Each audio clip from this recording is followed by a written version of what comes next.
क्या आप जानते हैं एक औसत इंसान दिन में 80 बार अपना स्मार्टफोन अनलॉक करता है। अब सोचिए हर अनलॉक पर आपका डाटा किसी और देश को जा रहा हो। इसलिए अपना ओएस होना ऐसा है जैसे अपने घर पर अपना खुद का ताला लगाना, न कि पड़ोसी से चाबी मांगना। ये कोई मजाक नहीं है। चीन ने एक ऐसा कदम उठाया है जिसने गूगल से लेकर व्हाइट हाउस तक सबको हिलाकर रख दिया है।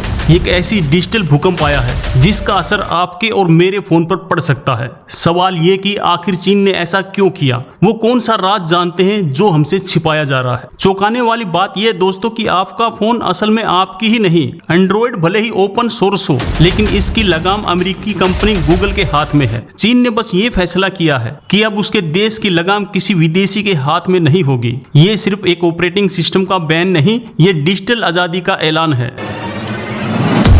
लेकिन दोस्तों कहानी यहीं खत्म नहीं होती। एंड्रॉइड को हटाने के बाद चीन उसकी जगह क्या इस्तेमाल कर रहा है? एक ऐसा सीक्रेट ऑपरेटिंग सिस्टम जिसके बारे में दुनिया को कोई खबर नहीं है। एक ऐसा सिस्टम जो पूरी तरह से बंद है, जिसे कोई हैक नहीं कर सकता और जिसका सारा कंट्रोल सिर्फ और सिर्फ चीन की सरकार के पास है। ये सिस्टम क्या है और कितना खतरनाक है? ये गेम चेंजर फैसला है। अभी तक दुनिया में सिर्फ दो ही ताकतें थी, एप्पल का iOS और गूगल का एंड्रॉइड। चीन ने तीसरा मोर्चा खोलकर इस खेल को हमेशा के लिए बदल दिया है। ये बाकी देशों को भी हिम्मत देगा कि वो भी अमेरिका की टेक कंपनियों पर अपनी निर्भरता कम करें। हर देश चाहता कि उसकी जानकारी सुरक्षित रहे, हर नागरिक चाहता कि उसकी प्राइवेसी का सम्मान हो। चीन का ये कदम सही हो या गलत, लेकिन ये उसकी गहरी चिंता को दिखाता है कि जो आज हर देश महसूस कर रहा है। क्या हमारी टेक्नोलॉजी हमें जोड़ने की जगह हमें बांट रही है? क्या आपके हाथ में जो एंड्रॉइड फोन है वो एक धोखा है? क्या आपकी हर बातचीत, हर फोटो, हर मैसेज कोई और देश देख रहा है? इससे पहले कि आप ना कहें, रुकिए, क्योंकि दुनिया के सबसे ताकतवर देशों में से एक ने रातों रात अपने करोड़ों फोन से एंड्रॉइड ऑपरेटिंग सिस्टम को लात मारकर बाहर निकाल दिया है। लोग इंटरनेट पर पागलों की तरह सर्च कर रहे हैं, will Android B ban in my country? Chinese new OS name is my data safe on Android? चीन के इस एक कदम ने वो सवाल खड़े कर दिए हैं जो हर स्मार्टफोन यूजर को खुद से पूछने चाहिए। ये लड़ाई सिर्फ टेक्नोलॉजी की नहीं बल्कि आत्मनिर्भरता की है। जैसे भारत मेक इन इंडिया की बात करता है, वैसे ही चीन ने मेड इन चाइना ओएस बनाकर पूरी दुनिया को दिखा दिया कि वो अब किसी के भरोसे नहीं बैठेगा।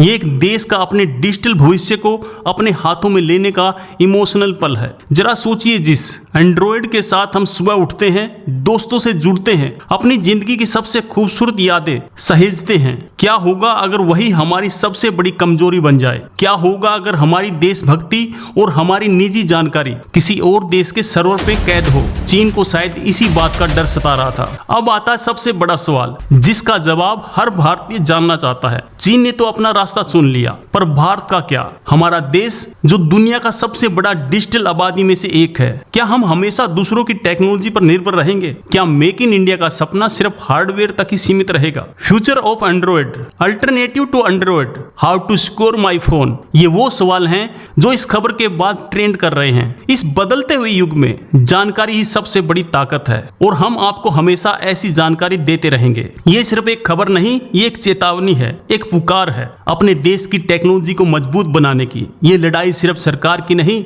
बल्कि हम सब की है, क्योंकि ये अंत में हमारी और आपकी सुरक्षा और गर्व का सवाल है। कल्पना कीजिए उस दिन की जब हमारे देश के इंजीनियर्स का बनाया हुआ ऑपरेटिंग सिस्टम हमारे फोन में होगा, जब हमारा डाटा भारत के सर्वर में सुरक्षित रहेगा। ये हर भारतीय के लिए गर्व का पल होगा। ये डिजिटल आजादी का असली मतलब होगा। आपको कैसा महसूस होगा उस दिन? मतलब भविष्य में चीनी टूरिस्ट भारत आकर पूछेंगे, भाई साहब ये गूगल मैप क्या होता है? हमारे पास तो पांडा मैप है। ये दुनिया कितनी अजीब हो जाएगी, कमेंट में बताएं। अगर भारत का अपना ओएस बना तो उसका नाम क्या होना चाहिए? भारत का ओएस या कुछ मजेदार? कल्पना कीजिए चीन के सरकारी बाबू अब अपने फोन पर ओके गूगल नहीं बल्कि ओके एक्साई जिनपिंग बोलेंगे। मजाक अपनी जगह है, लेकिन चीन ने गूगल को ऐसे टाटा बाय बाय कहा है कि अब गूगल मैप वहां रास्ता दिखाने की जगह खुद रास्ता भटक गया है। ये टेक की दुनिया का सबसे बड़ा ब्रेकअप है। एक खुफिया रिपोर्ट के मुताबिक भारत भी अपना स्वदेशी ऑपरेटिंग सिस्टम पर काम कर रहा है, जिसका नाम भारत ओएस हो सकता है। क्या चीन का ये कदम भारत सरकार को भारत ओएस को तेजी से लॉन्च करने के लिए मजबूर कर देगा।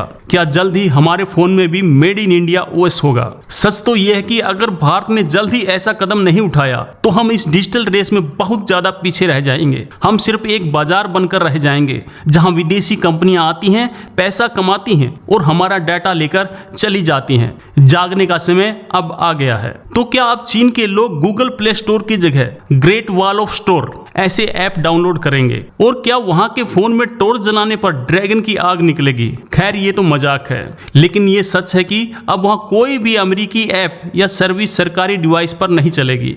ये खबर आग की तरह फैल रही है। दुनिया भर के टेक एक्सपर्ट हैरान हैं। क्या ये स्प्लिट इंटरनेट की शुरुआत है? मतलब एक ऐसी दुनिया जहां हर देश अपना अलग से इंटरनेट, अपना अलग से ऑपरेटिंग सिस्टम होगा। सोचिए, अमेरिका जाने के लिए वीजा लगेगा और अमेरिका के ऐप चलाने के लिए अलग से फोन लेना होगा। तो क्या एंड्रॉइड का युग अब खत्म हो रहा है? क्या भविष्य में हमें हर देश के लिए अलग अलग फोन रखने पड़ेंगे? ये डिजिटल दीवारें दुनिया को कहां तक ले जाएंगी? ये कहानी की अभी शुरुआत हुई है और इसके हर मोड़ पर एक नया सस्पेंस आपका इंतजार कर रहा है। एक और बात याद रखिए, टेक्नोलॉजी को हमें सख्त बनाने के लिए होना चाहिए, हमारा गुलाम बनाने के लिए नहीं। जब एक भारतीय अपने फोन को देखता है तो उसको डर नहीं बल्कि गर्व महसूस होना चाहिए। गर्व इस बात का कि उसकी जानकारी, उसका देश सब सुरक्षित है। शॉकिंग बात यह है कि प्रतिबंध अभी सिर्फ सरकारी डिवाइस पर हैं, लेकिन अगर यह सफल हो गया तो चीन इसे अपनी 140 करोड़ की जनता के लिए भी लागू कर सकता है।